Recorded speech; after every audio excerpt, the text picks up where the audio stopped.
think it first starts with the schools, really, because as much as schools do support students, I think there is a lack of education for the construction industry. I have seen the future. That's a phrase I've used countless times over the years to describe a piece of demolition or construction equipment.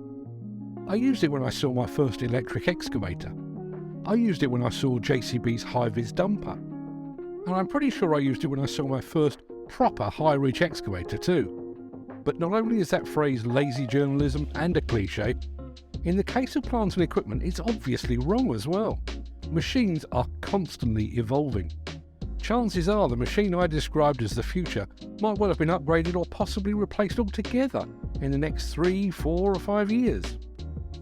Now, with all that being said, I've seen the future. And this time, it's not a machine, but a person. A young equipment operator who is not content merely pulling the levers, but who is on a mission to inspire the next generation of construction professionals. An ambitious young man who could help shape the industry for the next 20, 30 or even 40 years. Ben Wade, or Ben the Operator as he's known on Instagram, he's just 17 years old, but he has big plans for himself and for the wider industry. Now, the conversation you're about to hear had to be postponed by 2.5 hours. But as you're about to hear, Ben had a very good reason indeed. So, Ben, I've had live streams and recordings put back previously. Mm-hmm. I've never had one put back for the reason you gave for being a couple of hours late. Where have you been this morning? So this morning I've been doing a flying lesson. So I'm currently about halfway through my private pilot's license on a Cessna 152 aircraft. That's what I currently fly. So yeah, today we're doing some circuits, which is just where you take off, loop around the airport, and then you come back in for landing and just practice your landings, basically. Yeah. See, now most people would be content with learning how to operate an excavator or a backhoe loader or a wheel loader. You're operating both those and an aeroplane as well. Yep. You really are an enthusiast, aren't you? That's it. I love operating stuff. What attracted you to the construction industry, I guess, is the first question. And more specifically, what brought you to the arena of plant? Well, I guess I started from a pretty young age. So I first started with our first house renovation. So my parents renovate houses. They've got their own jobs as it is, but as a side business, we always renovated houses. And the first one, we did large groundworks. I was 4 years old at the time. And we had a Takeuchi mini digger on site there doing the garden. And I was just 4 years old then, and that's my first time operating a machine. So I got on it then, and just loved it really, being behind the controls. And as we've done more houses, I've got more involved with the machines basically. And on the most recent one that we've done now, I was 13 at the time when we had the groundwork start, and the groundworker that came, he let me on the machines then, and he was very good at showing me what to do. And I guess I became a lot more confident on machines, and that's when I kind of realized this is something that I could do, I guess. Yeah. Now you're currently juggling, well, not just the flying, but you're juggling work and, I guess, schooling or college or something like that as well, are you? Yeah. So I'm still in sixth form education at the moment. I'm doing 2 A-levels. I'm doing a business A-level and a media B-Tech, which it has its own complications. It's quite academic, especially the business. The media is quite hands-on. It's a lot of practical work. So that's what I prefer, because I like my practical work. But yeah, I have to juggle that with work at the same time as well. But that media part, I guess, is playing into your presence on, or your profile on places like LinkedIn and more specifically, I guess, on Instagram, where you're slowly building quite a following there, aren't you? Kind of, yeah. It's been pretty unexpected, because originally my Instagram account was just because my friends were getting so sick of all the digger pictures that I used to post. So I was like, fine, I'll make a second account. And then it actually started to get a following, because I never made it private. Whether that was a mistake, I can't remember really. I just never made it private, and people used to start liking my posts, and I was like, maybe this is something I could do. Yeah. Now, this is probably a bit too early to ask this question. I mean, I know you're 17, but I was going to ask how you're received on site by more experienced operators. I mean, are you actually working alongside other operators? Yeah. So on my most recent site, they've been renovated. Well, they're renovating my school at the moment. There's a big project going on there, so it's a massive extension from the original building. Most of it's been demolished; just a few walls were left over, and it's been a massive project. So I've been working there. The company that are doing that, Bailey Construction, they very kindly let me work on site with the operators there. So it's almost been like I'll turn up after school and the operators will jump out the machines and I'll be let on the machine. And then from there, they'll be showing me what to do and how to do it a lot of the time. So, yeah. Now, there are lots of operators out there, and there are quite a few young operators out there, but the bit that attracted to me to you really was your Instagram profile. You say you're looking to inspire the next generation. Quite a bold aim for someone so young. How do you plan to do that? Is it just leading by example? I guess in a way so, yeah. I don't think there's enough of a presence of younger operators. I think a lot of the time you'll find people that have always grown up in construction that just get along with it and it's a normal part of their life to them. Whereas I try and show it off as something extra that I do. So it's not just that it's always been my life and it always will be my life. It's something, it's a skill that I've gained, and I think it's good to show. It's good to show that it's a skill other people can also gain in the construction industry.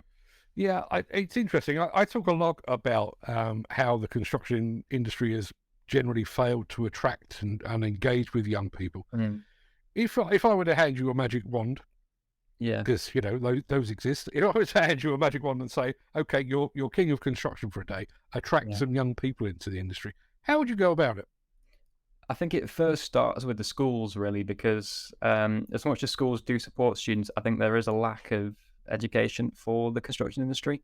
I think a lot of students aren't aware of the potential in the industry. It's very much, I think school nowadays is very much university and apprenticeship focused, more so university, I think, especially at my school. As much as they are supportive, it's very much university, which is the overall aim, I feel like. And obviously, if you're going straight into university, then construction is almost left behind in a way. So I think there needs to be more emphasis on apprenticeships or even just going straight into a job. There's nothing wrong with going straight into a job after school. I think a lot of students might be fearful that they have to go to university or they have to go and get high, degrees and stuff like that. You said that your friends had grown sick of your digger photographs. What do they make? Given the fact that they are, watching you from very close at hand, what do they make of construction? Are they envious, or do they think, no, rather you than me? It's a mixed one, really. I think a lot of people see it as an older person's job. They don't really see it as something that young people should be getting involved in. Whereas other people that I know, they don't think it's anything out of the ordinary. A lot of them are quite used to being around machines, especially with the area that I'm in. I'm in Derbyshire, so it's quite agricultural around here. A lot of people have grown up on farms and on machines. So for some, it's not out of the ordinary. Whereas for others, I think they think it's quite cool because normally it's much older people that you see operating these big machines. So for a younger person to be doing it is a bit different. It's interesting you should mention that as sort of the old and young. To my mind, there's that disconnect exists on social media as well. Yeah. Those that claim to know what the next generation needs and how to attract them seem to live on LinkedIn and talk amongst themselves, while the people they're actually looking to engage with are, like yourself, on Instagram and TikTok and that kind of thing. Yeah. Is, based on your quite limited experience, do you think the industry is basically out of touch with young people? I think in a way, so it can be in a way, because there isn't enough of a presence of the big industries on social media. Sometimes I feel like a lot of big companies themselves on the platforms which us young people are. So they might well be on LinkedIn, but Collins Earthworks, for example, they've been on TikTok a lot recently, and they post a lot of like drone footage with the machines, and it's really cinematic video in portrait mode, so it fits on your phone in kind of like the TikTok format in a way. And I think that's the right kind of thing to do because it shows off these amazing machines as something that's cool, and it's it's an impressive piece of kit, and I think that's what people like to see. Yeah, there's always been this talk about trying to attract the younger generation by basically comparing an excavator with an Xbox or a PlayStation, and I realise that's quite a leap. But it's also assuming that all young people are into games and don't do anything other than play games all the time. That's not the case at all, is it? I mean, the very fact that you're studying business and you're also studying media, there's an awful lot more to young people, but also to this industry as well, isn't there? Yeah. I think there's definitely a lot of potential, I think, for younger people to explore in the industry because there is a lot of technology nowadays that we can look into. On the subject of technology, there is this belief that all young people are high tech and fully up to speed with technology. Yeah. What do you, as a buddy operator, what do you make of things like GPS and telematics and operator aids and operator assist? Is that something that you would welcome, or have you never known anything else? And I think it is something that is definitely a good position for companies to look at, because I've had a bit of a play with like the 3D systems and the iDig and stuff like that, and it is really high tech and it is cool having the cab. So I think it's definitely something that as more companies invest in it, I think it is an attraction for younger people as they see not the cab, just two joysticks and a key to turn the machine on. There's more of that. It's there's all the technology in there, so like the iPads with the software on and the 3D maps that they look at. I think it is more engaging for people to look at. Yeah. And going back to, I guess, that age disconnect, I know roughly how to drive an iPad. Much beyond that, I'm struggling a bit. But your generation just has never known a life without the internet No, no. and those sort of devices. I guess that plays into it as well, doesn't it? I suppose so, yeah, because it would feel more natural as you jump into the cab and you've got your iPad there with all the technology on it. It would feel more natural. Whereas I guess a lot of people who've already been doing it for a while now, they might not welcome that technology, whereas younger people possibly would, I guess. Yeah. Now, I saw your Instagram reel in which you look back at 2022, and it looked like quite a 2022. What were your highlights of 2022, and how do you go about topping that in 23? Well, yes, probably it started in 2022 when I first got my CPCS. So that was back in May. I was with operator training in Staffordshire. They got a great team there, and I was really lucky to be with them. So that was who I did my training with, and that really kicked things off because once I got that ticket, it was like I guess it was a bit of a boost in motivation because it showed that you are capable as much as the older people are to get their tickets. It showed that a younger person could do it too. And then from there, I left my job, which was just a local job. It wasn't anything to do with machines. I left that and kind of left into the world of construction, really. Went to Hillhead, met a lot of people there. And it was great to see all the manufacturers there. It was really inspiring, really, to see the things that I could be doing. So that was probably the highlight of the year at the start. And then it progressed a bit more so towards when I went with JCB for work experience. That was a massive leap for me, especially. So that was a great experience to be with them for a week. It was Monday to Friday, full days every day, and experiencing different parts of the business. So I was with the headquarters, I was on the quarry test site. So I was operating machines there as well and touring the factory and all sorts. It was brilliant. Yeah, you're lucky to have them on your doorstep because they really are a fantastic company. Yeah. What about plans for 2023? How do you go about topping that year? I think the main aims for me would probably be to get qualified on a bit more plant. So at the moment, I've got my CPCS for 10 ton above 360. So I'd like to expand a bit more into the other options that there are. I know there's stuff like wheeled excavators, backhoes, all sorts of stuff like that. And then, yeah, so becoming more competent on plant is probably the goal at the moment. And looking even further ahead, what are your aims for the future? Where do you see yourself in 5, 10 years' time? Still behind the levers or running your own construction company or somewhere between the two? And then I think I'd definitely still like to be connected with the machines. I don't think at any point I'd want to leave the machines because it's been almost like my blood really since it's such a young age. So it's not really something that I could see myself leaving.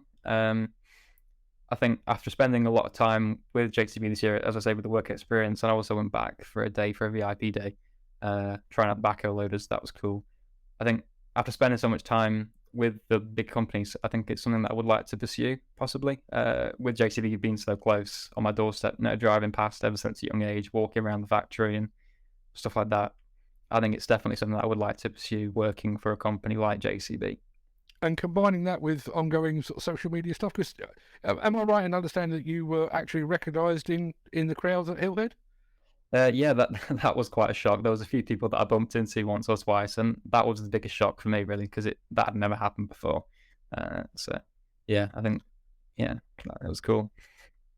Yeah, you do have quite a profile and quite a reputation. I mean, I spoke to a couple of people before we were due to record this, and you get Ben on. He is the future. Is that the case? Are you the future? Well, I think Mina, along with other people that I've seen on social media, I think it is the way to go. There's been a lot of publicity, I guess, around operators on social media, showing their day-to-day life. It's a good thing to do, and I think by having those younger people there, it's definitely something which people look up to, I guess. Yeah. And that day-to-day life, if you were, if, let's say 2 years' time, you're invited back to your school or your college or your university Yeah. to inspire that next generation, how do you go about doing that? Do you say it's brilliant, it's a bed of roses, or do you give it to the warts and all? Well, I guess you definitely have to be honest, because every day on site isn't a good day. There's always going to be those bad days where stuff doesn't go to plan. But I guess in a way that's part of the excitement, because as an operator, you are responsible for that machine and you're responsible for the job. So in a way, it's almost nice to have that freedom. But then also, when something goes wrong, it's down to you to make it better. So it's, for some people, that's a challenge that they'd like, I think. Yeah. There's always this idea that the youth of today are very keen on their sustainability and their gender equality and all that kind of thing. I guess you could end up living or working in a world where half your colleagues are female and we don't have diesel anymore. We may have electric or hydrogen. That's going to be your empire now, isn't it? The future is yours to build, I guess. I think it's definitely the future. When I was with JCB for work experience, I got the lucky opportunity to try out the hydrogen machine, and that was brilliant because it was back in the summer when there was very little publicity about the machine, and that was really exciting to try out the hydrogen stuff. I was really impressed by it. It definitely, I think, is the future. Especially the hydrogen combustion, that was really impressive on the backhoe loader, seeing that, because it works just like a normal engine, and it's impressive to think that emits no emissions, but it works just the same way. So I think things like that is definitely the future. And with the more equal roles with males and females being on site, it's definitely something that should be encouraged. And it is, I think, becoming more popular, which is good to see. Yeah. I guess my final question, you've explained what you have your cards and your tickets on. If I could, I've got the magic wand this time. If I could wave a magic wand and give you a day or a week or a month on any machine in the world, what would you fancy? What would you like to have a go at? It'd have to be a mix for me. It's difficult because I love my big 360 excavators. Absolutely love them. The bigger they get, the better. It's just more cool, the amount of power they've got. Wheeled excavators, I love, especially backhoe loaders. Gotta love backhoe loaders, especially the new bigger ones like the 5CX. I was so impressed by that when I was trying it out. So I think that is definitely a machine that I'd like to be on, the 5CX. Yeah. It's almost been sponsored by JCB, this, isn't it? Oh. Ben, it's been an absolute pleasure speaking to you. I wish you every success with the flying lessons and even more success in the industry. I'll be watching your Instagram with some interest, just to see what you get up to. Hopefully our paths will actually cross in person rather than over a video call at some point. But very best of luck for the future. Thank you.